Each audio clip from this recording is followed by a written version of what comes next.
Shalom, salam sejahtera untuk kita semuanya. Selamat Sabat. Semoga kita tetap dalam keadaan sehat dan penuh semangat, karena Sabat hari ini adalah Sabat terakhir di tribulan ini, dan kita akan kembali belajar akan sekolah Sabat kita. Namun sebelumnya, marilah kita tunduk kepala dan kita berdoa. Bapa di surga, kami akan belajar kembali akan firman-Mu melalui pelajaran sekolah Sabat. Berkati kami, berikanlah hikmat akal budi, pengertian, dan curahkanlah roh kudus-Mu, agar mengurapi kami dengan pengertian yang baik, sehingga kami dimampukan untuk memahami akan pelajaran ini. Dalam nama Yesus kami berdoa. Amin. Saudara-saudaraku yang kasih Tuhan, pelajaran sekolah Sabat pada saat ini berjudul Satu Langkah Iman. Nah, ayatnya kita ambil di dalam Filipi 2 ayat 5 sampai dengan 7. Hendaklah kamu dalam hidupmu bersama menaruh pikiran dan perasaan yang terdapat juga dalam Kristus Yesus, yang walaupun dalam rupa Allah tidak menganggap kesetaraan dengan Allah itu sebagai milik yang harus dipertahankan, melainkan telah mengosongkan dirinya sendiri dan mengambil rupa seorang hamba dan menjadi sama dengan manusia. Saudara-saudaraku yang kasih Tuhan, Yesus adalah Allah. Dia bersama-sama dengan Bapa sejak kekekalan. Dia setara dengan Bapa. Namun, oleh karena kasihnya kepada manusia yang sangat besar dosanya ini, dia rela mengosongkan dirinya menjadi hamba, sama seperti saya dan saudara, menjadi manusia, bahkan rela mati di kayu salib. Nah, pertanyaannya adalah, apa tujuan kedatangan Yesus yang pertama ini? Yang pertama, Ia ingin mengungkapkan akan karakter kasih Bapa. Yang kedua, untuk memenangkan kembali kasih sayang umat manusia. Dan tentunya yang ketiga, untuk menebus semua manusia. Dan inilah harga penebusan yang sulit untuk kita pahami. Bagaimana mungkin seorang Bapa, seorang Allah yang di surga, mau mati untuk saya dan saudara, orang-orang yang berdosa. Saudara-saudaraku yang kasih Tuhan, mereka yang sudah diselamatkan juga harus melakukan pengorbanan untuk keselamatan jiwa-jiwa yang lain. Menginjil menuntut pengorbanan, saudara sekalian.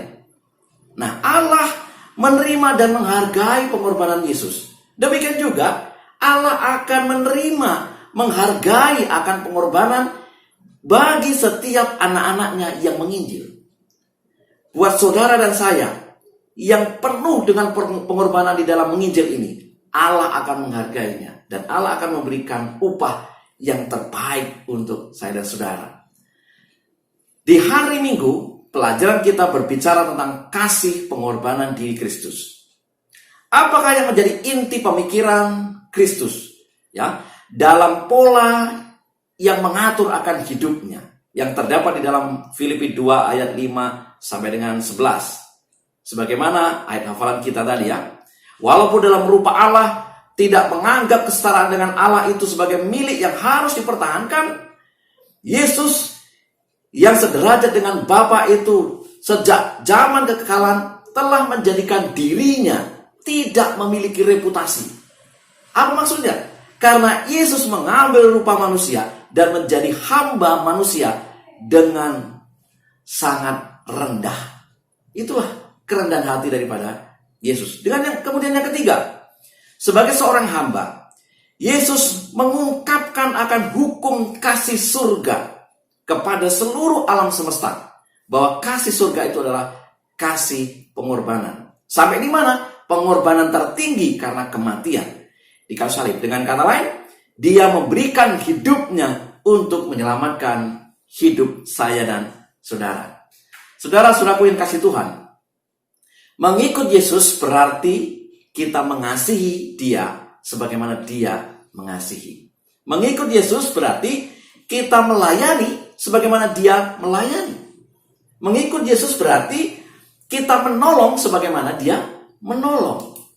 Nah, untuk memiliki sikap hidup yang penuh pengorbanan sebagaimana yang ditunjukkan oleh Yesus, maka kita harus mengizinkan Yesus melalui kuasa Roh Kudusnya tinggal di dalam hati kita.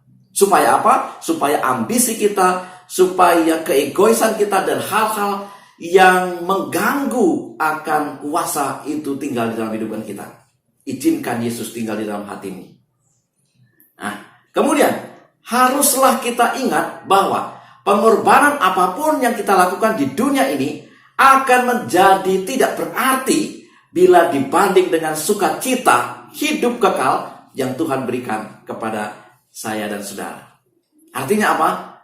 Mungkin kita menderita di dalam Injil selagi di dunia ini, tetapi Tuhan memberikan upah yang terbaik, yaitu apa? Kehidupan kekal. Saudara-saudaraku yang kasih Tuhan, di hari Senin, panggilan komitmen.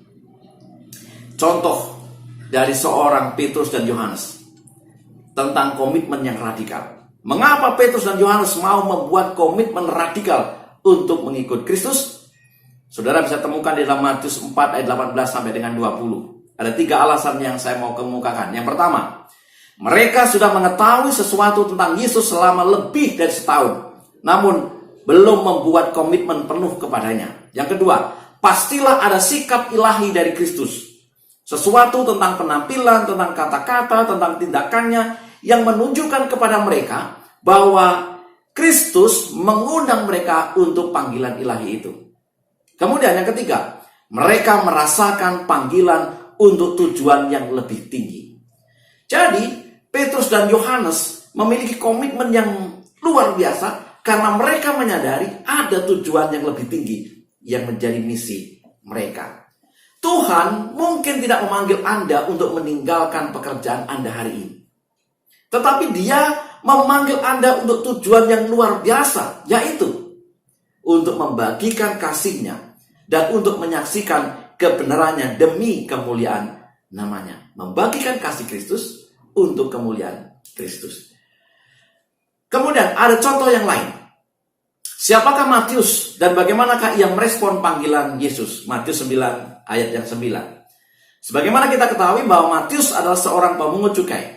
Dan para pemungut cukai di zaman Romawi seringkali adalah pemeras yang menggunakan kekuatan resmi untuk menindas rakyat itu, sehingga orang-orang membenci kepada pemungut cukai, dan para pemungut cukai ini dianggap hina oleh seluruh orang Israel. Yang kedua, Kristus membaca setiap orang. Undangan Kristus kepada Matius, ikutlah aku, menandakan bahwa Matius telah mendengar tentang Yesus dan di dalam hatinya memiliki kerinduan untuk mengikut Yesus. Nah, ketika undangan datang kepadanya, dia sudah siap. Karena itu ia langsung menerima. Dia kagum bahwa Yesus Kristus akan menerimanya dan mengundang dia untuk menjadi salah satu muridnya. Apakah ada kekaguman ketika Yesus mengundang saudara dan saya di dalam hati saudara? Menarik saudara sekalian. Jauh di lubuk hati kita ada kerinduan akan sesuatu yang lebih dalam. Kita juga ingin hidup untuk sesuatu yang berharga, untuk tujuan yang lebih agung dan lebih mulia. Karena itu Kristus memanggil saya dan saudara. Bagaimana kita merespon panggilan Kristus? Hari Selasa, contoh daripada seorang Paulus, bencana pilihan Allah. Bagaimanakah kisah pertobatan Paulus dan bagaimana Tuhan dan apa tujuan Tuhan di dalam kehidupan Paulus? Di dalam Kisah 9 ayat 3 sampai 6, demikian juga ayat 10 sampai dengan 12. Kita tahu bahwa perjalanan ke Damsyik untuk menganiaya umat Tuhan telah mengubah akan hidup Paulus. Dalam perjalanan ia bertemu dengan Yesus dalam cahaya yang memancar dari langit yang mengelilinginya, dan ia kemudian rebah ke tanah dan mendengar suara Tuhan Yesus yang berbicara kepadanya. Kemudian ia menjadi buta untuk 3 hari lamanya. Dan Paulus menerima undangan atau Paulus menerima panggilan Kristus, dan saat ia berdoa, ia mendapat penglihatan tentang bagaimana matanya dipulihkan saat Ananias yang diutus Tuhan menumpangkan tangan atasnya, dan itu tepat terjadi. Nah, tujuan Tuhan bagi Paulus dinyatakan dengan jelas dalam perkataan kepada Ananias di ayat yang ke-15 dan 16. Tetapi firman Tuhan kepadanya, pergilah, sebab orang ini adalah alat pilihan bagiku untuk memberitakan namaku kepada bangsa-bangsa lain, serta raja-raja dan orang-orang Israel. Aku sendiri akan menunjukkan kepadanya Betapa banyak penderitaan yang harus ia tanggung oleh karena namaku. Saudara-saudaraku yang kasih Tuhan, ketika Paulus menerima Kristus, seluruh hidupnya berubah secara radikal.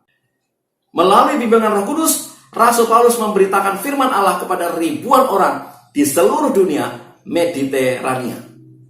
Kemudian, kesaksiannya mengubah sejarah agama Kristen dan dunia. Dan sekarang ini, kita memperoleh kesempatan yang istimewa oleh Injil. Salah satunya karena Paulus. Nah, apakah Rasul Paulus tetap setia sampai akhir hidupnya? Saudara bisa menemukan di dalam Kisah pasal 28, ayat 28 sampai dengan 31. Atau di dalam 2 Timotius 4, ayat 5 sampai 8. Menjelang akhir hidupnya, ia berada di bawah tahanan rumah di Roma. Tetapi saudara sekalian, penjara tidak menghalanginya untuk bersaksi. Menjelang akhir hidupnya, ia juga mendesak kepada Timotius untuk melakukan pekerjaan sebagaimana seorang penginjil. Penjara tidak membuatnya kehilangan visi untuk menginjil. Dan menjelang akhir hidupnya, ia mengatakan, "Aku telah mengakhiri pertandingan yang baik. Aku telah mencapai garis akhir dan aku telah memelihara iman." Artinya apa? Paulus tetap setia pada panggilannya sampai akhir hidupnya. Apakah saat ini Anda dan saya tetap setia pada panggilan Tuhan? Dan apakah Anda tetap setia bekerja bagi Tuhan? Di hari Rabu, tuntutan kasih. Kasih selalu memanifestasikan dirinya dalam tindakan.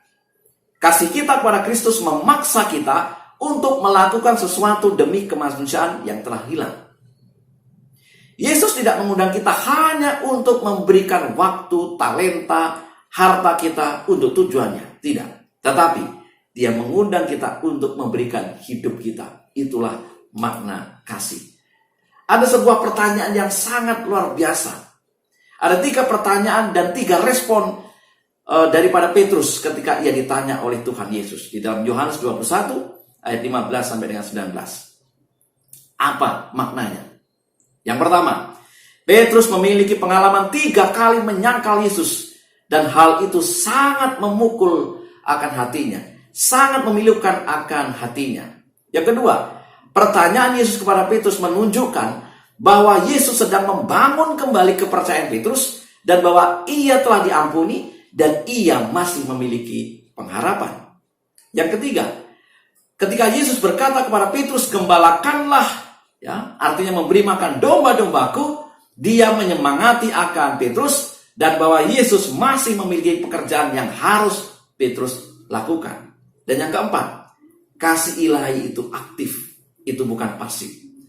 Kasih sejati lebih daripada perasaan hangat, lebih daripada ide yang bagus, tetapi itu melibatkan komitmen dan kasih itu memaksa kita untuk bertindak. Saudara-saudaraku yang kasih Tuhan, kita mungkin telah gagal dan mengecewakan Tuhan. Kita mungkin telah menyangkal Yesus dengan tindakan kita lebih daripada sekali.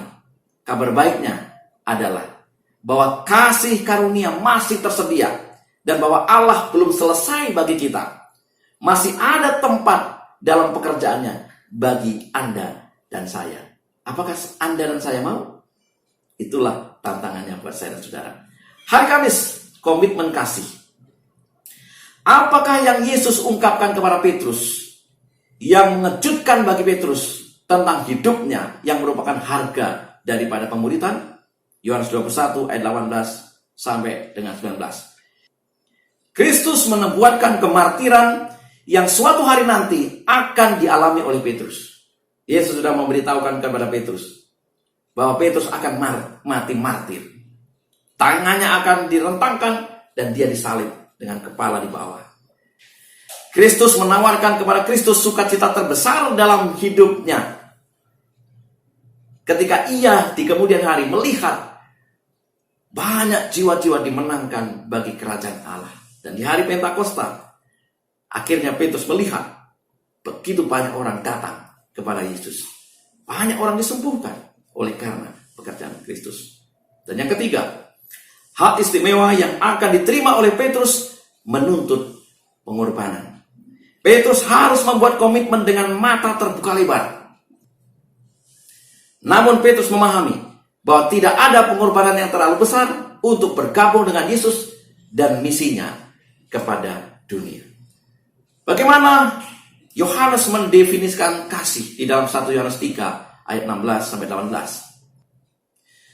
Ketika kita menanggapi kasih ilahi dengan tidak menahan apapun saat kita menjangkau orang lain, kita sedang memenuhi tujuan hidup kita dan mengalami sukacita terbesar dalam hidup.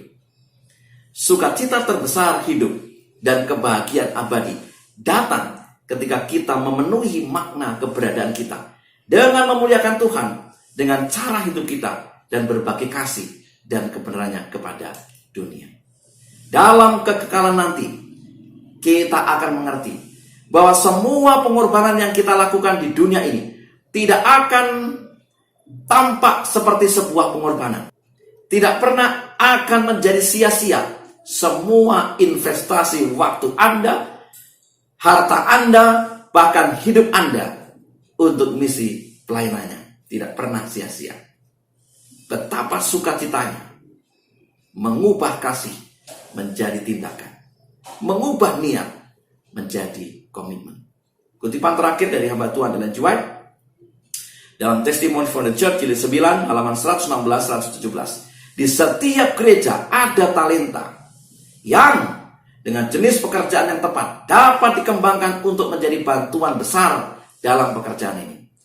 Apa yang dibutuhkan sekarang untuk membangun gereja-gereja kita adalah pekerjaan yang baik daripada pekerja yang bijak untuk membedakan dan mengembangkan talenta di dalam gereja. Talenta yang dapat dididik untuk digunakan. Saudara-saudaraku yang kasih Tuhan, apakah respon Anda dan saya? Pengorbanan saudara tidak akan terasa menjadi sebuah pengorbanan ketika kita melihat kemuliaan yang Tuhan berikan kepada saya dan saudara. Ketika upah disediakan, yaitu kehidupan kekal bagi saya dan saudara. Mari kita tunduk kepala dan kita berdoa. Terima kasih ya Tuhan untuk pelajaran sekolah sahabat ini. Sekali lagi berikanlah hikmat akal budimu kepada masing-masing kami, agar kami memahami, mengerti, dan segala pekerjaan-pekerjaan yang kami lakukan, pelayanan-pelayanan yang kami lakukan, hanyalah untuk meninggikan dan memuliakan Tuhan. Kuatkanlah kami dan bantu kami untuk pekerjaan misi Tuhan ini. Dalam nama Yesus kami berdoa. Amin. Kiranya ini menjadi berkat bagi kita semuanya. Dan mari kita terus berbagi kasih kepada umat-umat Tuhan dimanapun kita boleh menjumpai mereka. Selamat sahabat, Tuhan memberkati.